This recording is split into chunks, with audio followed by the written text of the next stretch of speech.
Yo, yo, what's up, Ellen?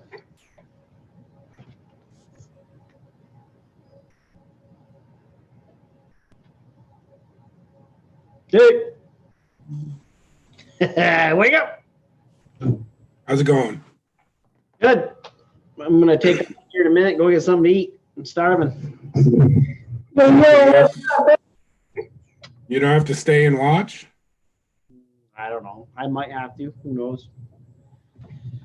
Yeah. Oh, let me turn this off. There we go. Yeah. No, we just got out of the finance meeting. So, yep. So now they're over. Did they already go into executive session or didn't they call the meeting to order yet? No, they're in exec session right now. Yep. Yep. Right now it's just you and I. About 10 minutes early. I usually try to get everything going about 10 minutes early or so, just to make sure that I get the link up on YouTube. So, yep. Yep.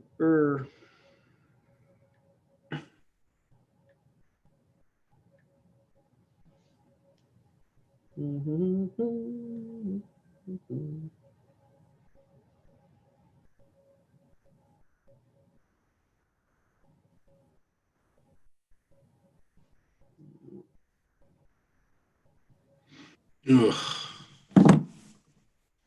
I brought home work to do tonight, and I can already tell you I'm not going to be opening up any of that work I brought home to do tonight. Yeah, I never left, and actually I got quite a bit done. So I got to do some quotes and stuff, and that's about it. Speaking of that, I should probably do that right now. Send that off. Yeah.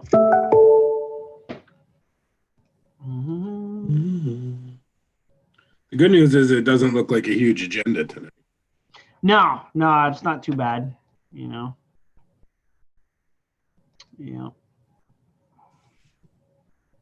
It just depends on how long people talk for. Mm-hmm. And some of us talk longer than we should. Yeah. Say hi to Mike. It's just two of us right now. There's Dwayne. Let me get Dwayne in there. Hey. I got some fresh, hot out of the oven homemade brownies to make this more palatable. Nice. Mmm. That actually sounds pretty good, like a hot fudge sundae. Hmm? Yep. Little DQ action.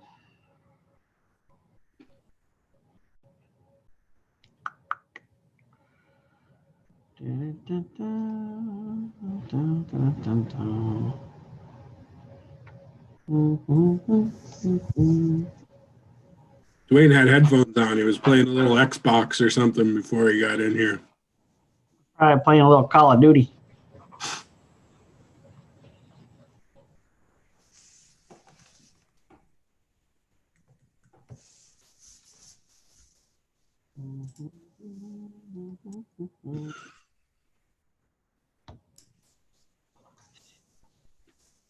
Can you hear? Anything? Unmute your computer. He's not muted. You have your headphones still plugged in, Dwayne?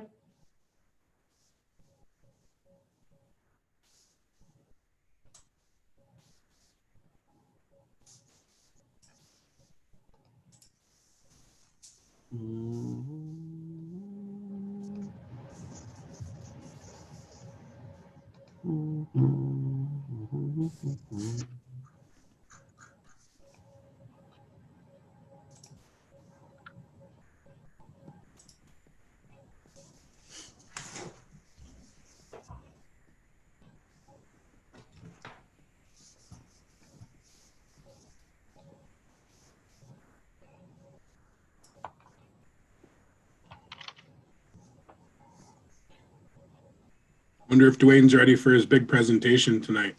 I am. I'm all set. Oh, nice. I couldn't get any sound. I had a recorder plugged into my computer.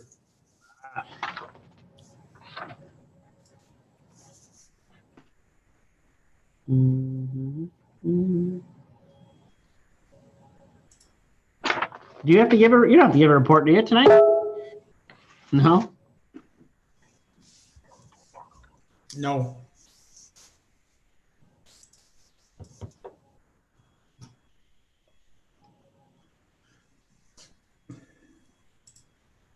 I was lounging around in a big comfy jet sweatshirt, and I figured I better put on something with a collar before the meeting started. At least fake like I'm dressed for work.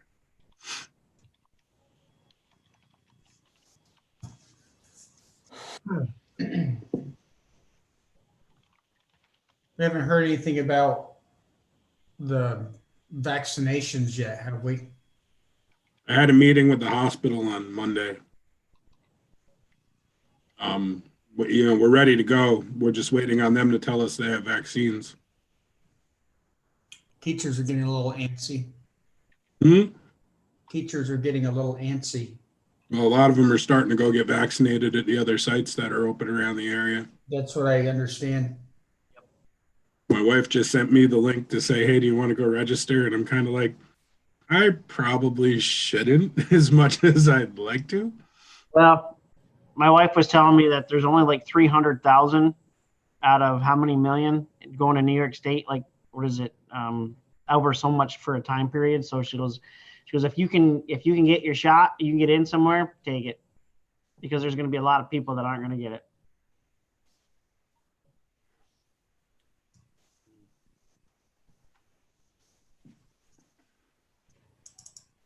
Yeah, Amanda had to get it, but she also has to give the shot out too. So.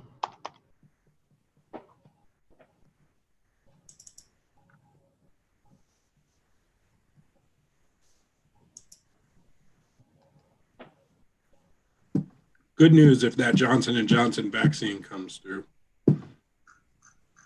That's a one-dose vaccine that can be kept in a regular refrigerator, and it's supposedly just as effective as the others.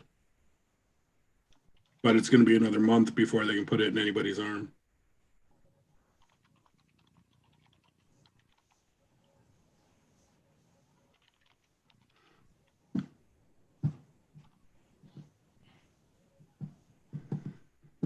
I'm ready to take it. I'd take it right now. Yep. Doses.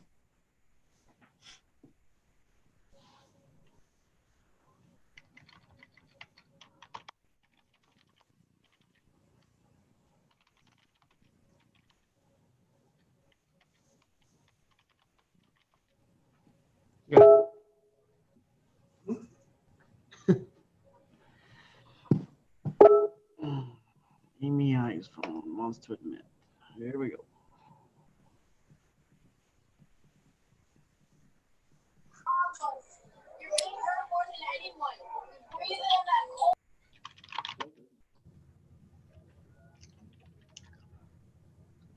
Alan, What? I've called you like 8 times today. I was ignoring you. Good. As long as we put it out there. Honest. I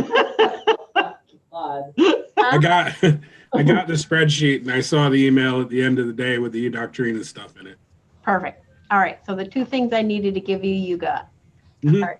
Perfect. All right. We're all set there. And I wasn't ignoring you. I know. Dwayne, we're all set. Did you get that last one? I did. Sorry. That is awesome. So we're in good shape. I sent an email also. So between you and I sent I don't know, an email, but apparently New York State Ed has to tell NARIC but good. We're all good. I hope we don't need it, but. Me too, but I did not want to not have it. Thank you. Today, I don't know if, Ange, did you tell everyone when it comes time to the voting that we would not have pictures? I'm going to try, I don't mind if you guys do that. I'm also going to try pinning everybody or the board members. So this way they're in one location. Okay, sounds good.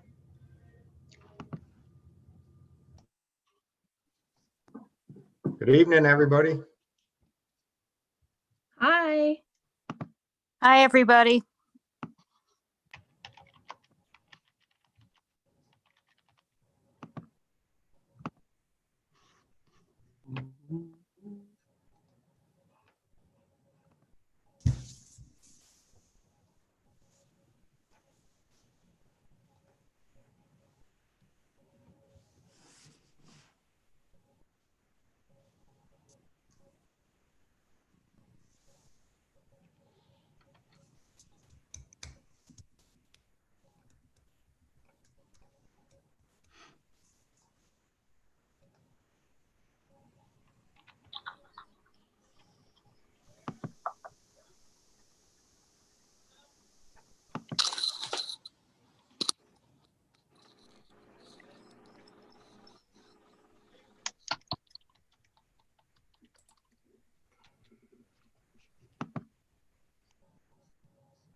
Oh, forget it. I can't do this. I can't get in.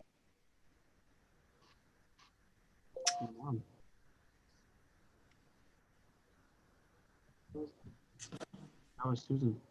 I don't know.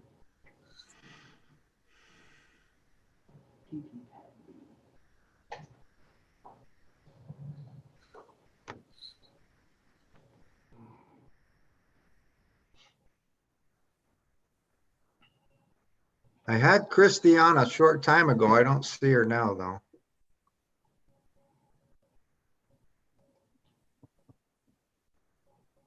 I don't either. Yeah, she's not on my list. Delaney just is trying to join right now. Yeah. I see See that. Delaney. Yep. Yeah, we're kind of running short on board members tonight. We need all the members we can get.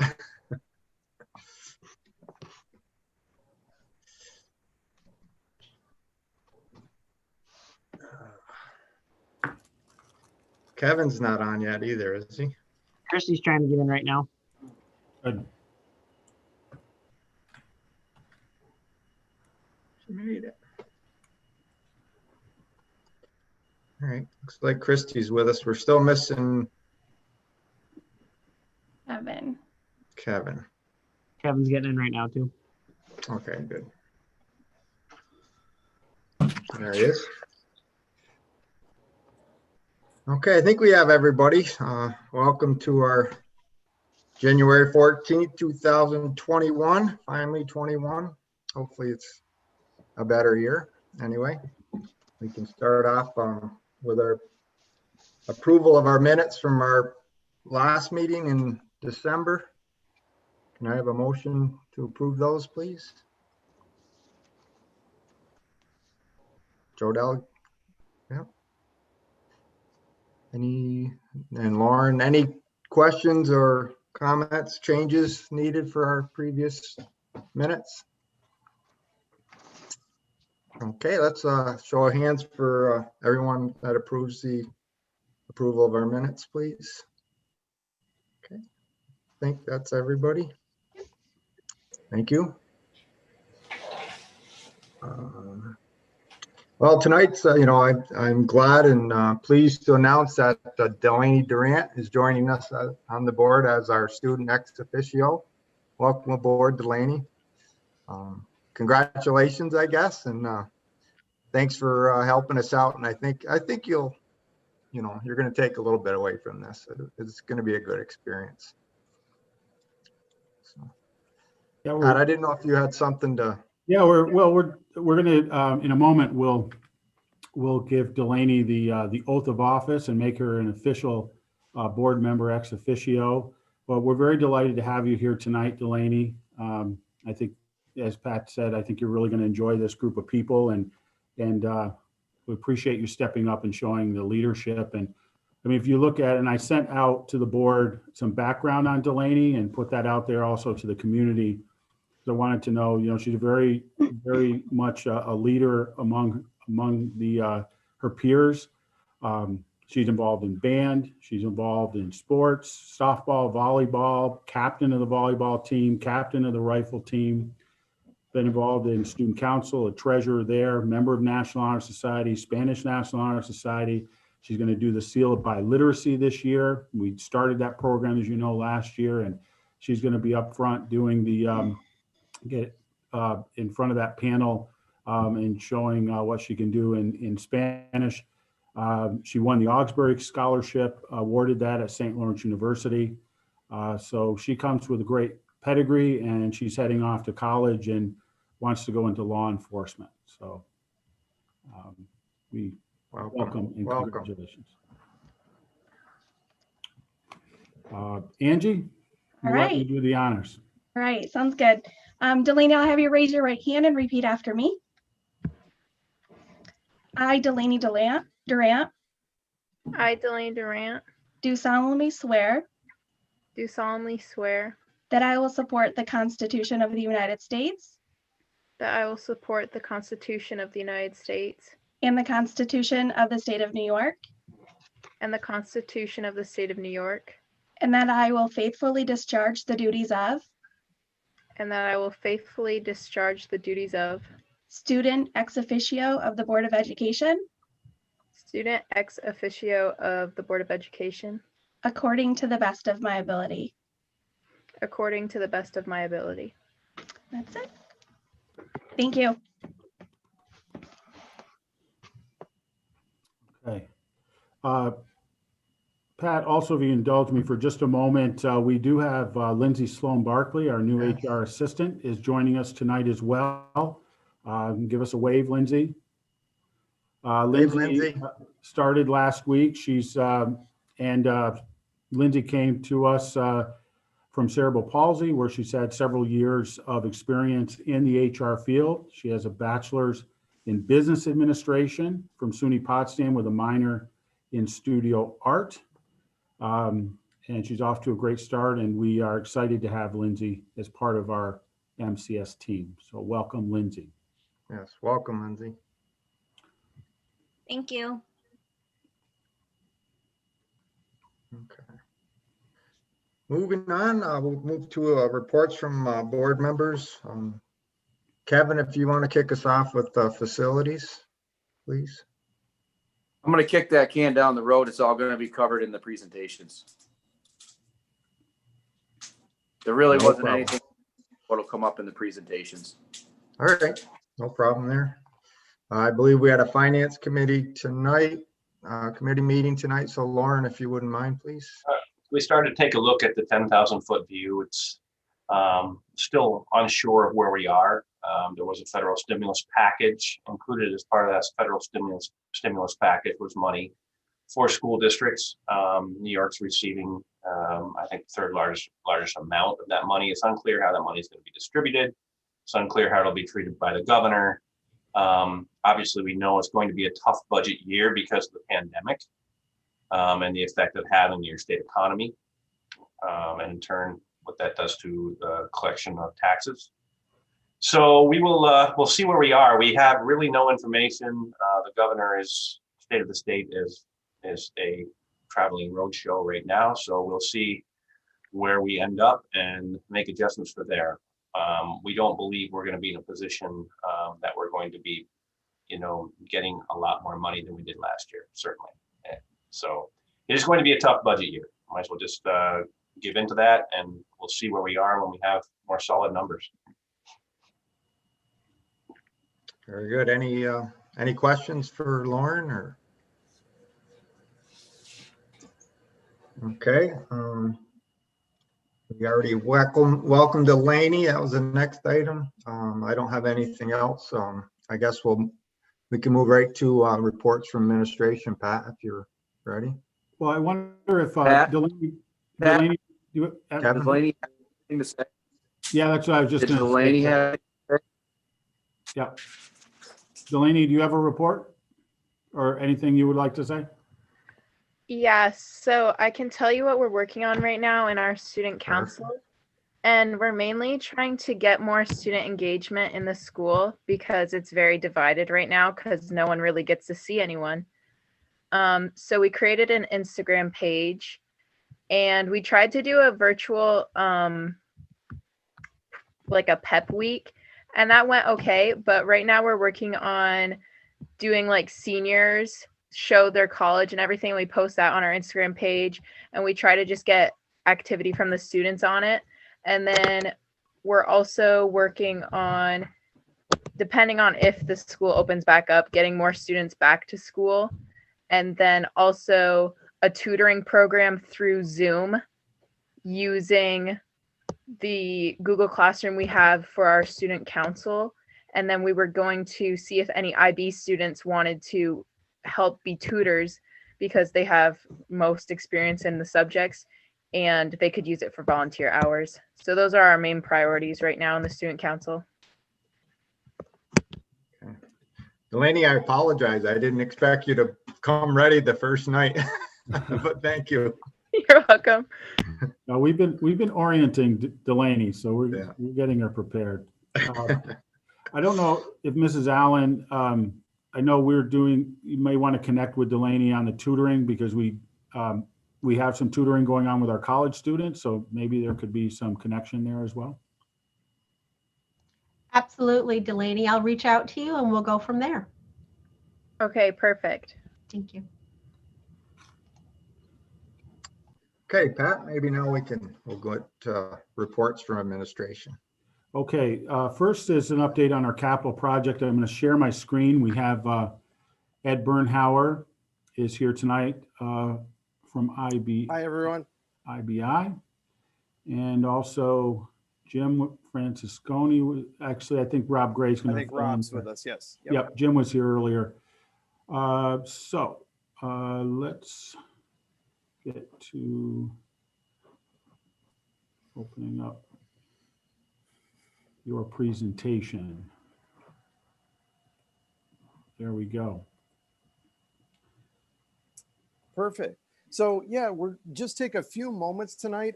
We don't have a lot to report because we don't have a lot of changes with what's going on. I think it's all in line with what we've reported in the past, but we did want to kind of go through items for you and just kind of take a look at where we stand with the projects currently. So first and foremost, we're going to kind of take a look at some of the things that we've seen developing for phase one of the project, of our capital improvements project. And I think, Rob, if you're ready, you can kind of walk us through some of the slides here produced for us by CNS. Okay, I got to take a look at them. Well, as you well know, that we're pretty much at a hiatus for phase one right now. Waiting for the weather to break in the spring until we get the opportunity to get back into the buildings and on the sites. So essentially there's some punch list work. The trades are going to be jumping back in, but as soon as we can get them out there, minor punch list, I would say, Ed. Yeah, in fact, when starting out, we would say probably, is anywhere, Rob, would you guess 40 to 60 items, they're down to less than 6. Yeah. And there was no deal breakers anywhere. So yeah. And it's all pretty much minor items at this point. Yeah. And of course, materials aren't going to be an issue for phase one in this year, obviously, because they've already got everything they need.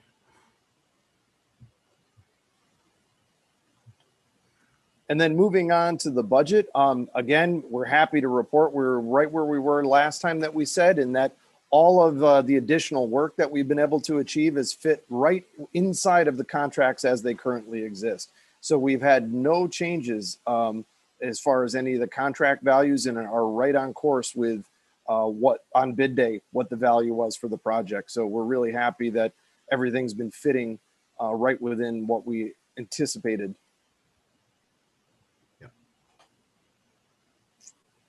Yeah, can't really see that, but they do, the board does have it. It's just a manpower report, which there isn't much manpower to report. Right, exactly.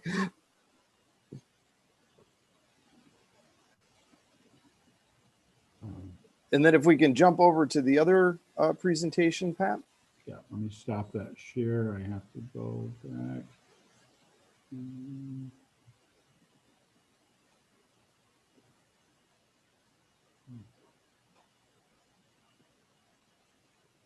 And so as for this presentation, we just had one slide to kind of go through all of the different various improvements that we're looking at for facilities. Starting off with our capital outlay project, we're in really good shape. We have our contractor on board now, which is Environmental and Fueling Systems.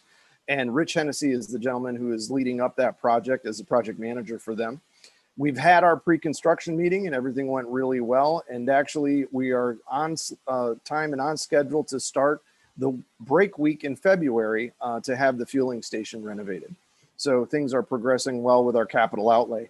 I will mention, it's not on this slide, but we are also meeting in our administrative teams to actually take a look at what would be coming up for a future capital outlay as well. So we're now entertaining different scope items for our next capital outlay project. The next piece, our capital improvements, we are moving along too with having the roofing bid out, and actually we're going to hit the streets next week on the 20th.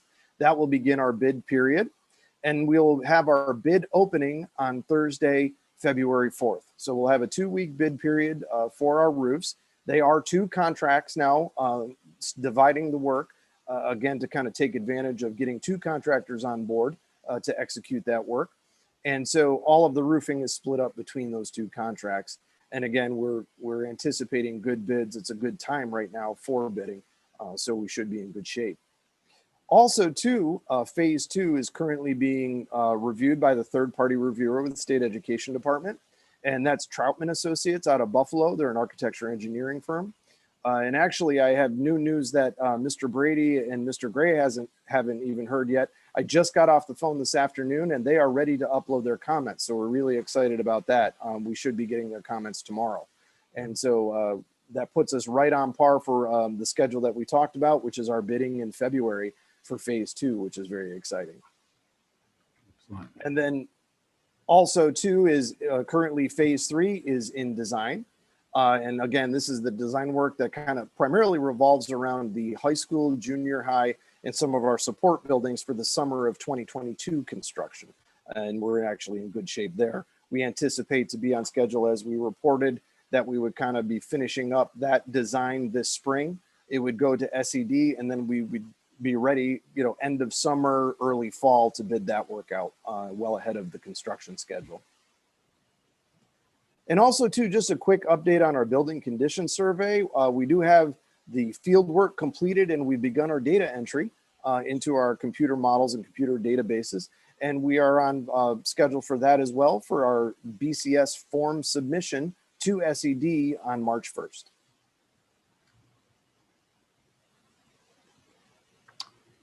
Thanks, Ed. Yeah, so any questions or comments on any of our capital improvements or facilities improvements? Yeah, Ed, on the outlay project, I'm assuming they're going to have to build a temporary structure to protect them from the elements while they do that work. Actually, what we found is the cutover, and we've identified this with the contractor, the cutover from the existing system to the new system is only 2 days. So actually, we won't need a temporary fueling structure. And we've already coordinated this with the municipalities and agencies for the municipality that are using the fueling station, as well as the transportation director for the school district. And really, in that short period of time, it allowed for us to not have to have a temporary fueling station set up. And so what's great about that is we've actually saved some money there too, as well.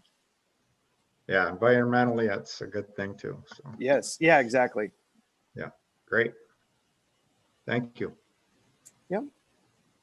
And there is a resolution tonight on the board agenda for the roofing contract as well, to rebid that, as Ed pointed out.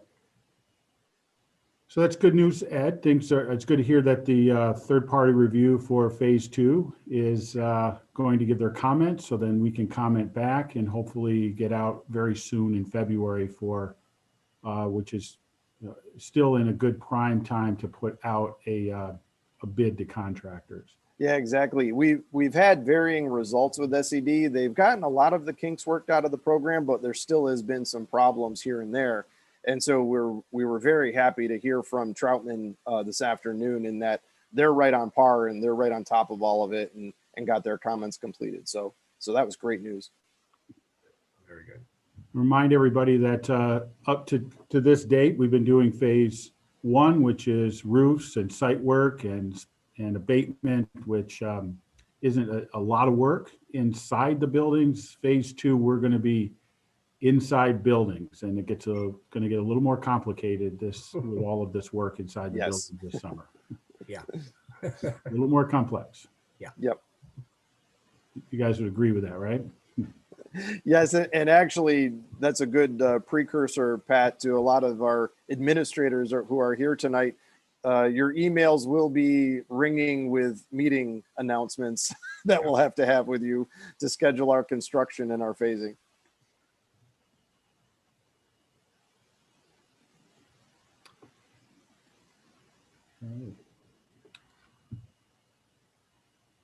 All right, great. Any other questions, anyone, for our facilities improvements?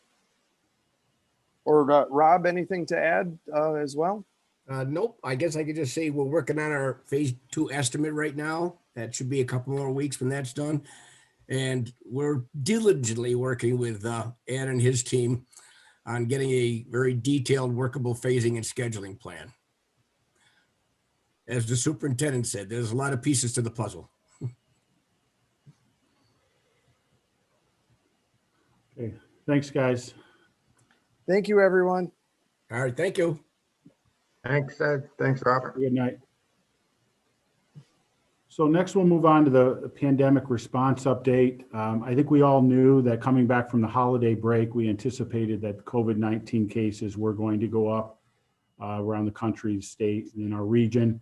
As of today, in fact, we've topped the 1,000 mark, unfortunately, with positive cases in the county. They're at 1,065, 92 in Massena today, 91 yesterday, 29 hospitalized. Interestingly, the positivity rate, that's comparing the number, the percentage of positive tests to the number of overall tests in the last 7 days is 5.8%. So that's actually down. It did reach up into about 11% a couple of weeks ago. I can only conclude that they're doing a considerable amount of testing in order to get that rate of 5.8%. It was a 3.2% positivity rate yesterday, positive cases compared to overall testing.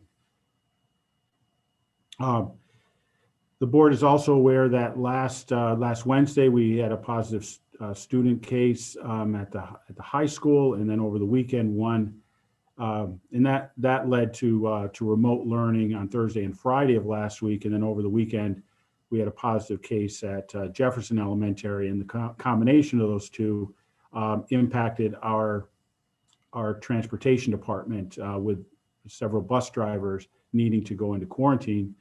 In our finance committee meeting previous to this, Al Rollage, our transportation director, gave a report and talked about the razor thin amount of substitutes that we have during the pandemic, because it's harder to get people to substitute on a bus during pandemic, and a lot of schools are finding the same thing. So that's really what led to both our junior high and high school going remote this week, because we did not have the staff to provide that the transportation. We were able to keep our elementary schools open.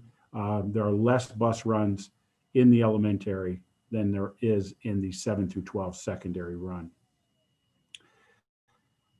We have started to, as you know, there is help on the way with the vaccines. Last week, our first number of staff were able to get vaccinated under the CDC's 1A. That's the first phase.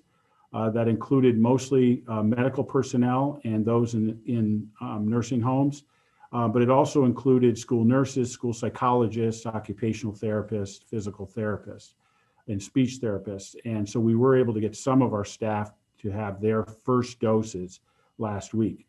The governor announced that this week, a week early, 1B would start here across the state, and that would include first responders and educational staff, all educational staff, including substitutes, as well as initially it was 75 and older seniors, and they did drop that to 65 and older. At the pharmacies, that do have some of the vaccine that is currently being reserved for those 65 and older. They have set up a state-sanctioned clinic at Maxey Hall, and I read today, are to be getting vaccines starting Monday the 18th.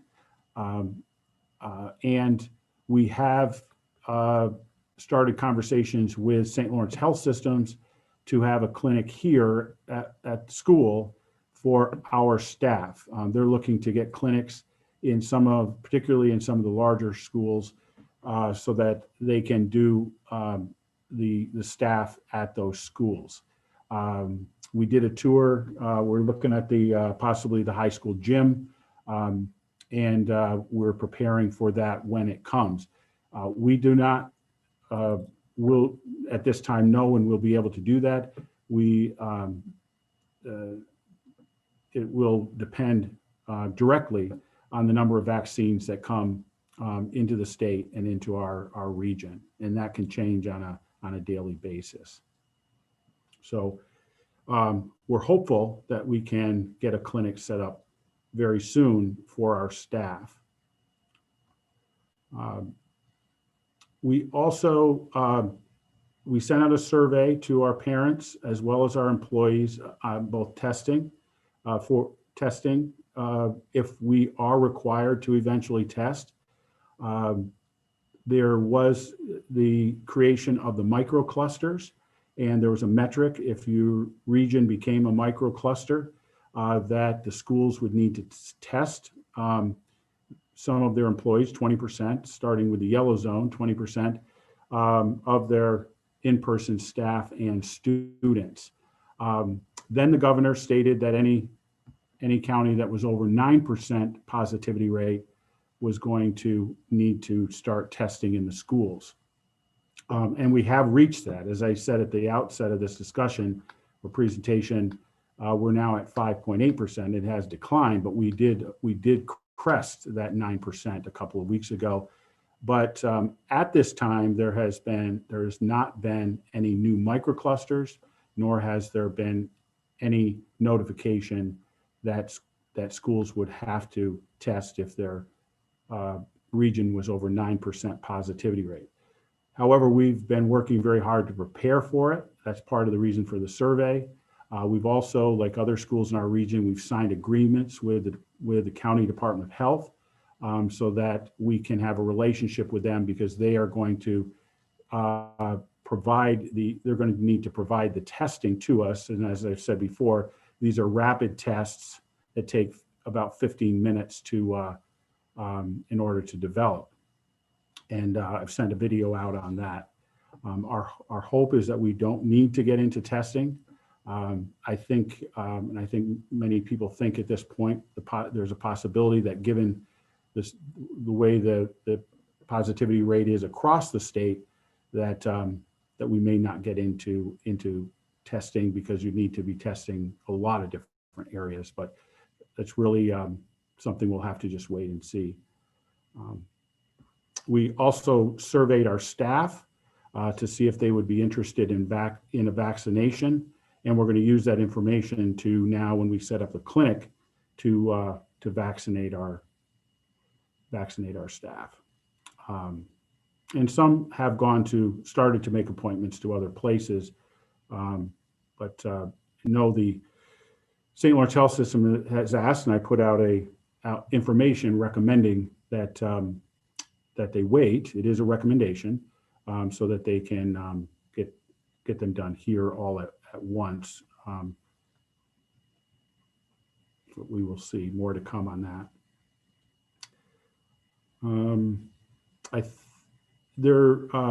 One of the board members did send me a list of questions. I responded to them to the full board today on some questions about, in-person learning and social emotional learning.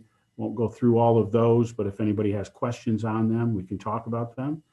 And if there's any other questions on our plans here, we'll talk about those too.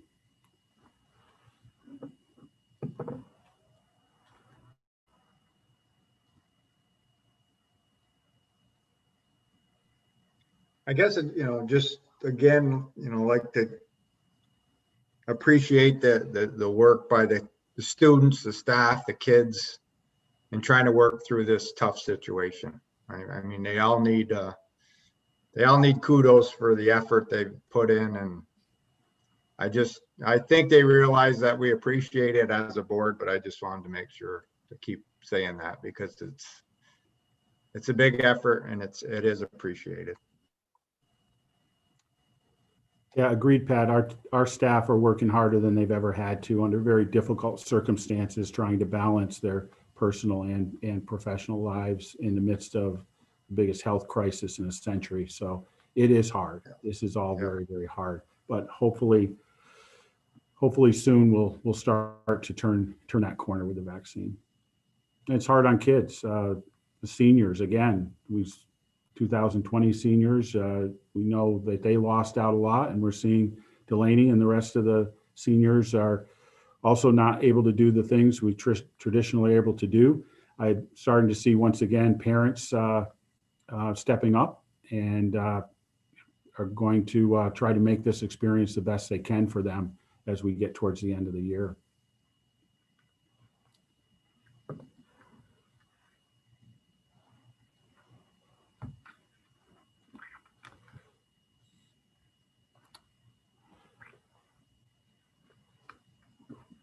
The next is a related item. It's a pandemic response plan. Let me share my screen again. Let's see.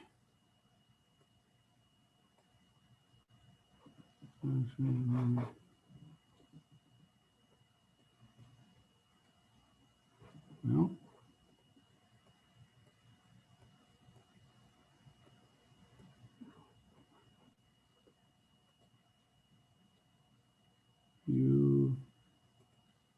I don't see it there. Oh, there it is. Okay, it's in. It is in Word. Thought it was a PDF. So here we go. All right. So this is. We are required now to develop a pandemic response plan. And actually, that's not. Let me stop that share. Apologies.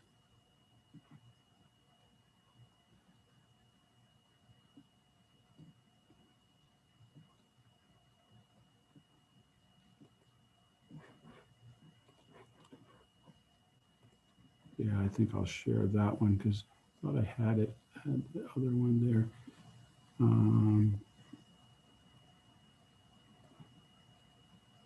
Okay, so we are required now to develop a pandemic response plan and let, in case we have a pandemic in the future, and it's required under state law to be part of our district safety plan. And so Alan Oliver, who's our chair of our district safety team, has been working on this with me. We've been working on it with our representatives at the BOCES, as well as a safety officer at Jeff Lewis BOCES. And we'll be coming to the board at the next meeting with a draft plan. We are also required to share this with our labor units and get their response from it. And so we will do that as well. But the response plan itself, we have to come up with a description of titles you see under Section A, considered essential in the event of a state-ordered reduction of the workforce due to a pandemic. So we have to look at all of our titles and look at which ones would be considered essential, looking specifically at ones that can they work all from home? Can they work partly from home, or they can not work from home at all? And so we're required in the plan to include that. Also, the installation of technology, software, laptops, cell phone, anything that is needed. We need to come up with a list of these kind of telecommunications that would need to be done in order to effectively work our employees could work in the workplace during a pandemic.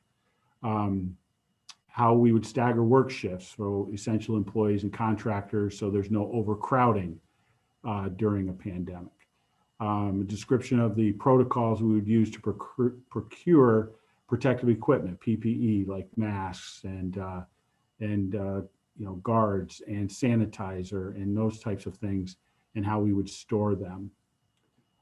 So these are some of the types of things that need to go into the plan: screening procedures, how that would work, cleaning and disinfecting. So much of this, we really, we did a lot of work, our teachers, our staff, our administrators, in creating a reopening plan. So we already have some of that work done, but we will take that information and use it as part of creating this plan. Because it needs to be part of the district safety plan, there are regulations that requires the board to have a 30-day period where the public can review it, a public hearing on it, and then the board would adopt it. So what I'm looking at is in February, presenting it to the board as a draft, 30-day period into March. March have the public hearing and have the board adopted at the March board meeting. So that would be the plan. And it is due to be adopted by April 1st.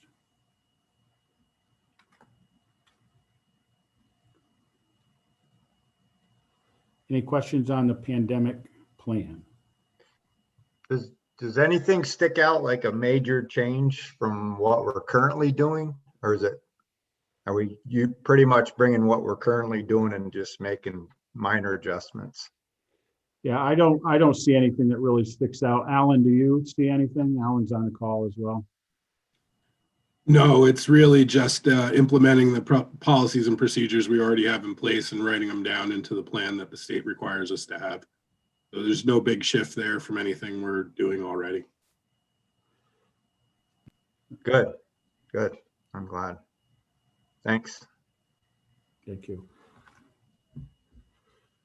So the next couple items is through our community schools program, and Kristen Colarusso Martin is on with us tonight.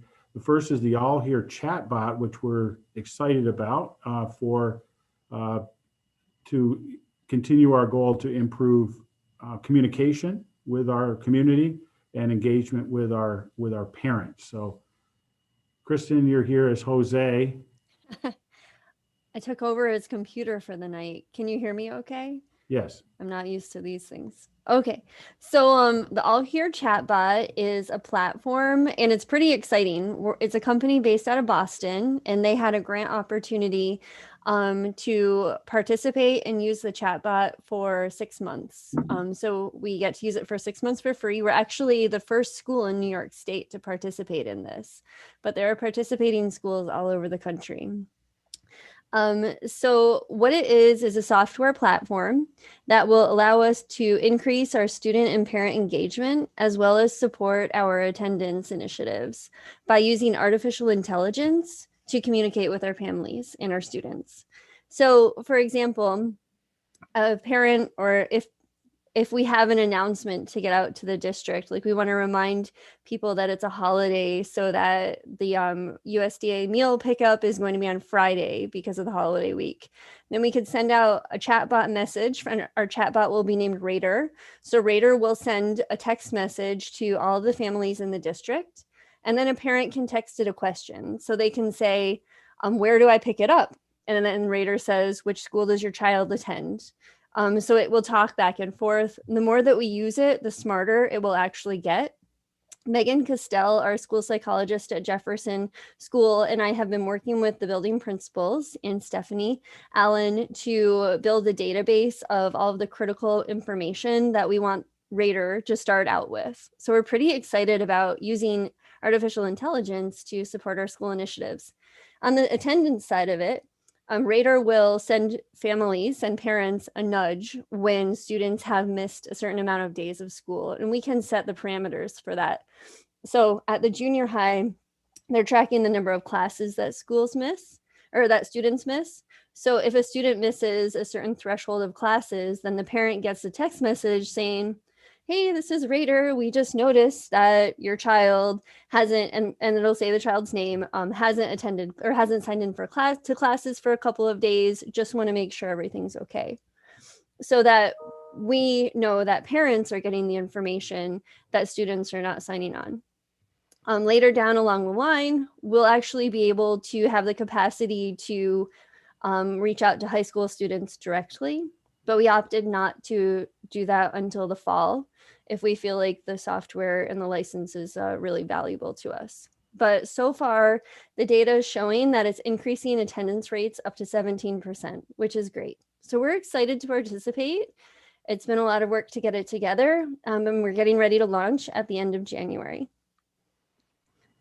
So if you get a text from Raider, and you can ask Raider all different things. You can say, Raider, tell me a joke, tell me a knock knock joke. What's the weather forecast? Like, Raider's pretty smart. So.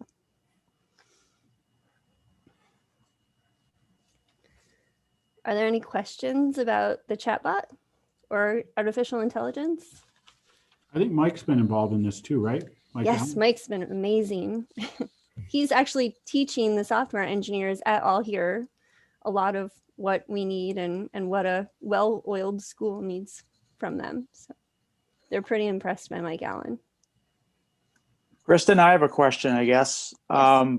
Do you anticipate further grant funding to keep this going? Should we decide that we want to, or are we eventually going to have to sort of pony up whatever this feature is going to cost to continue it?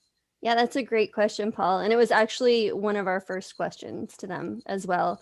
So we would have to, so we have the license to use until the end of June. And then if we're seeing a noticeable change and improvement in our attendance and parent engagement, the cost would be around $500 for each school. So there would be a cost. It's offset by National Institute. Oh boy, Mike, do you remember?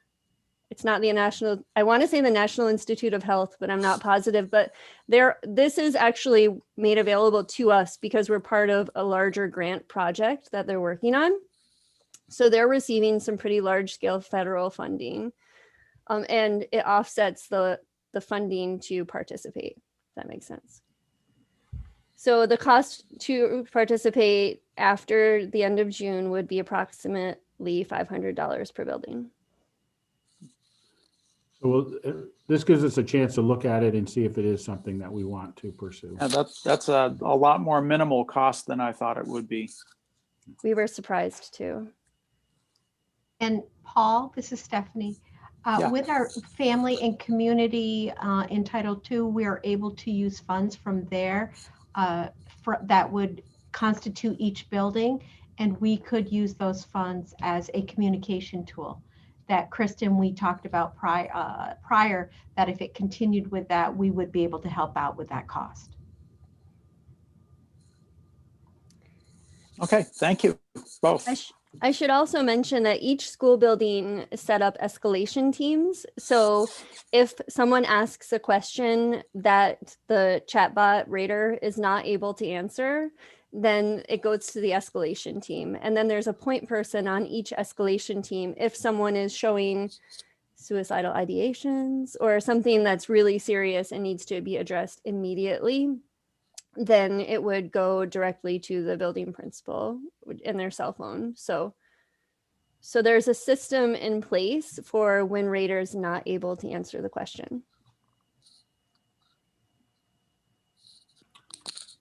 We'll keep you updated on how Radar goes. Thank you, Kristen. Thanks for bringing that forward. It's going to be interesting and exciting. It's always good to be on the cutting edge, and given that Massena will be the first school in the state to have this artificial intelligence technology for communication is pretty exciting. That includes New York City, guys. New York City, Long Island, we're the first. It's awesome. Kristen, you also we're going to brief us on the No Kids Hungry grant. Now, I know the board has already heard about this grant because we came and we talked about it. Now we've received it, and I think tonight you wanted to just introduce Sarah Bentley Garfinkel, who's going to be leading this initiative, and just summarize where we're going from here. Certainly. So you all have been very patient with my request to submit applications, and I'm really excited that we're starting to receive some of them. So All Here was one of them, and No Kid Hungry is another one. We actually found out recently that we received the full award of $50,000 from No Kid Hungry to become a nutrition hub. And this is a really interesting grant because it looks, from what I can understand, that corporate donors select projects that they want to support. So some corporate donor decided that Massena Central becoming a nutrition hub looked like a great project that they wanted to fund. So it's exciting. What we're going to do with nutrition hubs is we're partnering with the St. Lawrence Health Initiative. And we're going to be working on taking a deep dive into our food access programs. So we'll be doing a lot of work with the Salvation Army, St. Vincent de Paul, the Methodist Church, sorry, not St. Vincent de Paul, but St. Peter's Outreach Mission and the Massena Neighborhood Center to work together to figure out where the gaps are with food insecurity and how we can reach our families that are accessing these systems. The big goal for the school will be to increase participation in the USDA lunch program for the rest of this year, and to also increase our participation in our free and reduced lunch program for next year. So we'll actually have the grant from this January until the end of next December, which is also really exciting that it's going to cross 2 school years. You may recognize Sarah's name because she is the school food and nutrition guru for St. Lawrence County as well as our region. So we're really lucky to be working with her. And we'll have Sarah on board as a 0.5 FTE for the next year, including the summer. And Sarah's actually on this call so that she can say hi and share anything that I missed. Thank you, Kristen. I don't think you missed anything, but it's nice to see everybody and good to meet those I don't know. We're really excited. You might remember that we ended a 5-year project with your district called Creating Healthy Schools and Communities at the end of this past September. And this is just another great opportunity to partner with you and support your good work. So I'll be working really closely with Kristen and Pete Bertrand and community members and agencies. And we look forward to the next year. Thank you, Sarah. And we're glad to bring you back on board. The project that you mentioned was very successful here. All of the, the PE equipment and the bottle fill stations and the work with our wellness committee and our staff development with wellness was all very well received.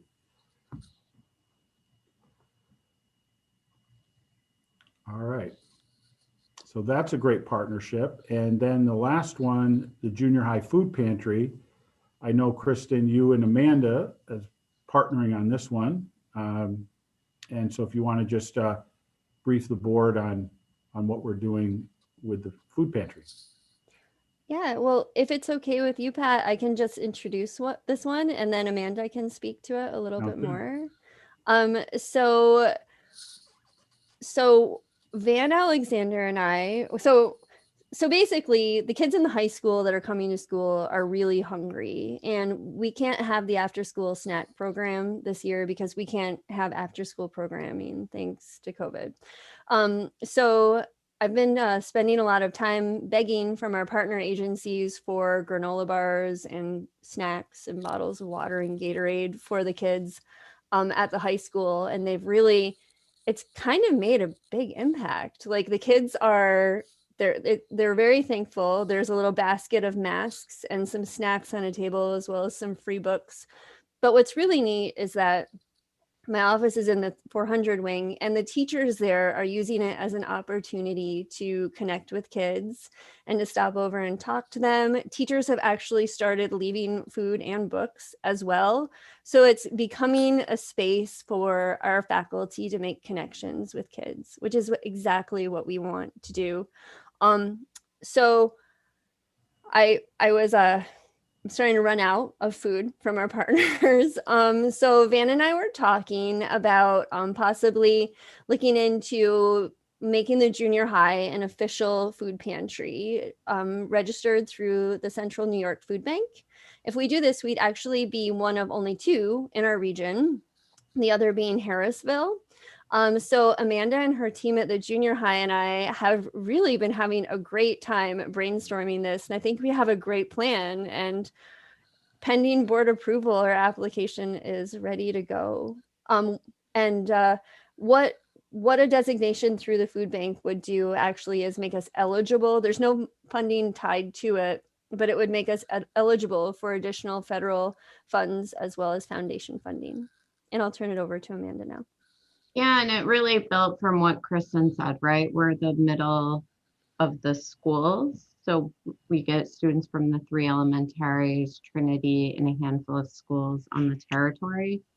And so as we started talking about connections our counselors have in each of the buildings below us and above us, we realized the exchange of information and how we're also very focused on connecting with the community. So we have teachers doing projects where they had a gratitude unit and they sent things to veterans and they sent letters to various nursing homes.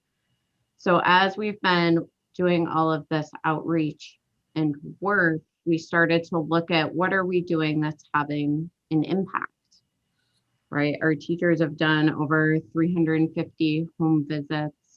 We've got Mr. Alexander and Mr. Norris also for meeting the needs of some of our students and families when they call and they need things like food, things like hygiene supplies, warm clothing, and school supplies. So this seemed like a very natural fit for the building and for a lot of the work we've been focused on doing this year. And so it was great when Mr. Norris and Mr. Alexander raised the idea and we connected with Kristen, and it happened to be, we're like, yeah, let's look into this. And then the opportunity to have some additional funding to help support all of this work is also promising.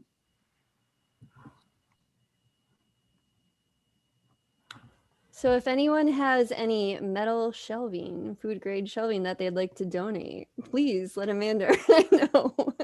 That's the one thing that we need for our application. Yeah. Shelving. Okay. Yeah, and it was unique, right? We had everything else going on, and we're really looking to build those positive community connections. Excellent. Does anybody have questions for Kristen or Amanda? Again, it's not really a question, but I really appreciate Amanda, Kristen, and Sarah as well for helping us, achieve our goal of being a community school and reaching out and helping families and those in need in our district. So I appreciate all the hard work. Thank you. Thank you. Thank you. We have a lot of great people contributing to this for sure. Yeah, very generous community. The last item I have, Pat, is we have some donations to the district again this time. And you can see we have some backpacks donated. by Dennis Block from the community. Massena First United Methodist Church donated some winter accessories for our kids. And the Elks Lodge created some homemade desks for students that when they're home and remote learning, that they would have a space in which to learn. So we really appreciate that work and the other donations.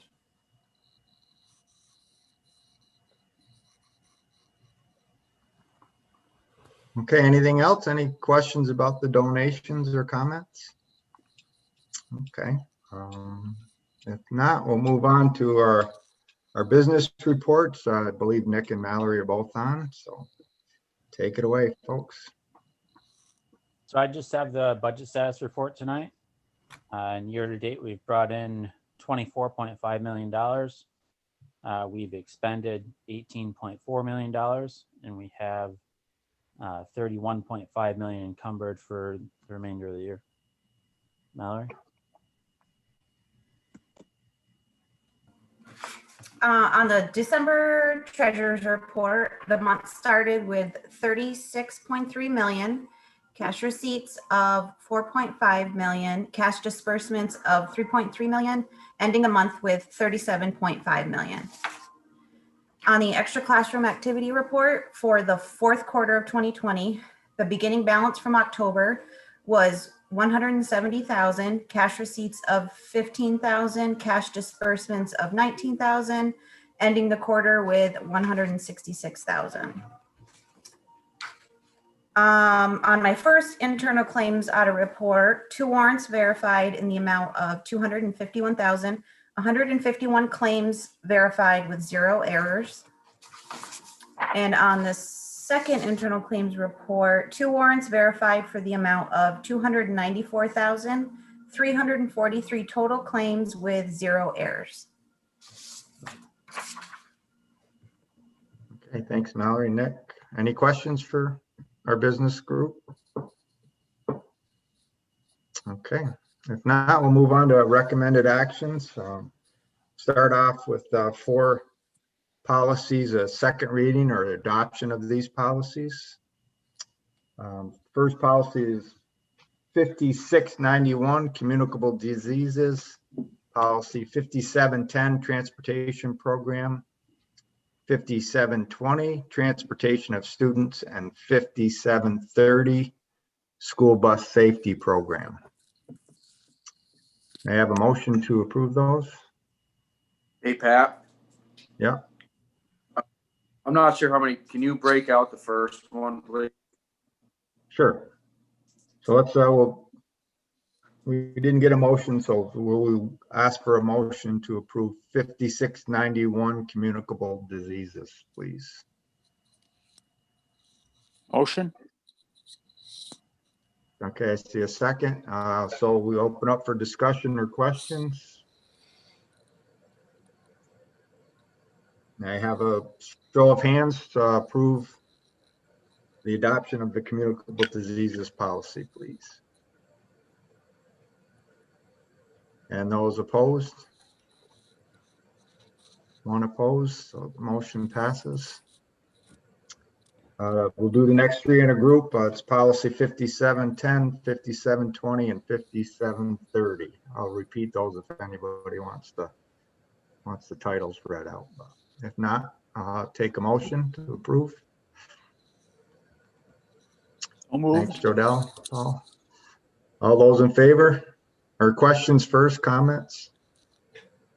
All those in favor then, thank you. Okay. Next item, approval of the No Kid Hungry grant. Just heard about. Have a motion, please. Odell and Christie, thank you.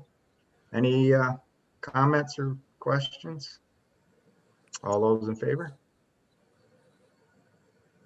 Okay, unanimous, thank you. Approval of the generous donations to our district. So moved. Second. Okay. Any more comments, questions? All those in favor then? Thanks. Unanimous, thank you. Resolution for our roofing contract.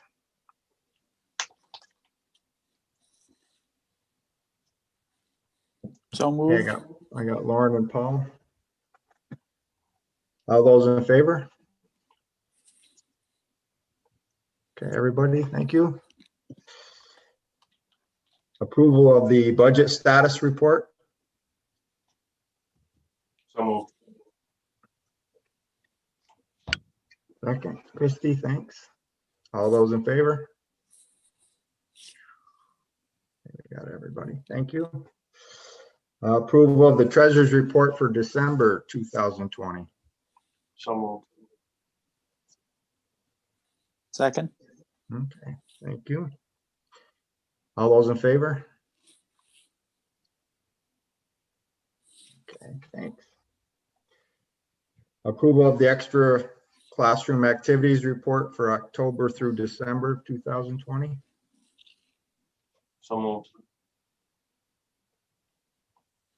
Second. Okay, all those in favor? Thank you. Approval of internal claims audit report general for December 2020. I'll move it. Okay, we got it. All those in favor? I'm going to jump to the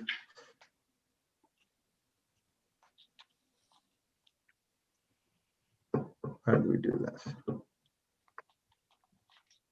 Approval of the CSE CPSE report, please. So moved. Second. All those in favor? The next item on the list, is that the approval for the internal claims audit report, BOCES? The next three, Pat, are for the internal claims auditor, records access officer, and civil rights compliance officer. Those are all the roles that are fulfilled by the HR assistant, which the board appoints at the reorg meeting. And now that HR assistant has changed, you would be appointing those roles to Lindsay Sloan Barkley, our new HR assistant. Very good. Sorry about that. Is that, we do all three of those, or do them individually or They'll do them separate. Okay. First one's appointment of the internal claims auditor for BOCES. So moved. Second. Any questions? All those in favor? Thank you. Appointment of the records access officer. So moved. Second. Thanks, Paul. All those in favor? Thank you. And appointment of the civil rights compliance officer. So moved. Second. Thank you. All those in favor? All right, thank you. And for last item, I'll turn it over to Mr. Brady. Thanks, Pat. Short list this month. Personnel action items, I'm recommending 1 through 11.